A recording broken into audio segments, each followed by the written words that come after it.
Le produit scalaire entre deux vecteurs.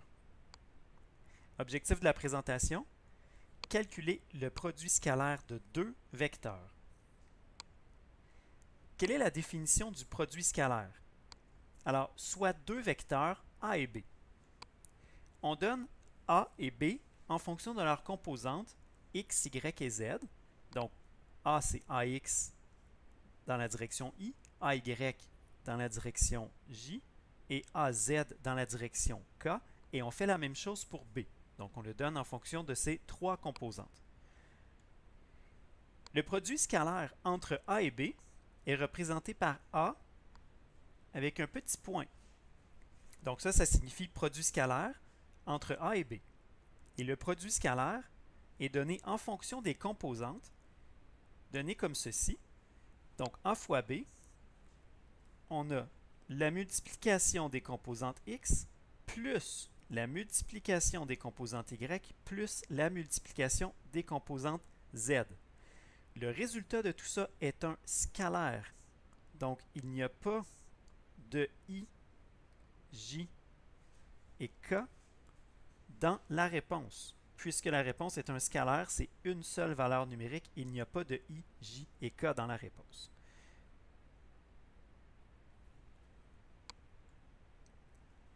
Une autre définition du produit scalaire, soit deux vecteurs A et B, cette fois représentés en module et orientation.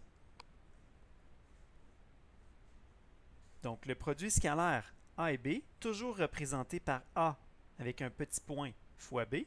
Donc, en supposant qu'on connaît les modules et orientations de chacun des vecteurs, donc j'aurais donné par exemple A égale module de A à un certain angle, θ A, et B égale module de B à un certain angle θ B. Donc, le produit scalaire en fonction des modules, il s'écrira produit scalaire égale module de A fois module de B. Donc ça ici, ce sont des modules fois cosinus de θ AB. Alors, remarquez une chose. Cosinus de θ AB, ici, c'est cet angle-là, c'est l'angle formé entre le vecteur A et le vecteur B. Alors, ce n'est ni l'angle du vecteur A, donc ce n'est pas θA, ce n'est pas θB, c'est vraiment l'angle que je mesure entre les deux vecteurs. Donc, un des vecteurs sera la base où je mesurerai et l'autre vecteur ici sera jusqu'où je vais mesurer l'angle.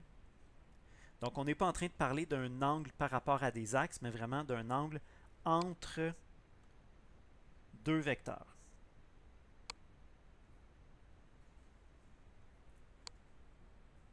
Exercice 1. Calculer le produit scalaire des vecteurs suivants. Alors, il est donné en fonction des composantes. Donc, le vecteur A, 1i. Vous voyez, on n'a pas mis le 1. On n'a pas besoin de le mettre. 1i plus 4j moins 5k et B, 2i moins 6j moins 2k. Alors, j'ai utilisé un code de couleur pour bien qu'on distingue chacune des composantes l'une de l'autre. Alors, les vecteurs sont donnés en fonction de leurs composantes. On va donc utiliser la méthode suivante, donc en multipliant chacune des composantes respectives ensemble. Donc, les composantes x sont multipliées ensemble, les composantes y sont multipliées ensemble et les composantes z également.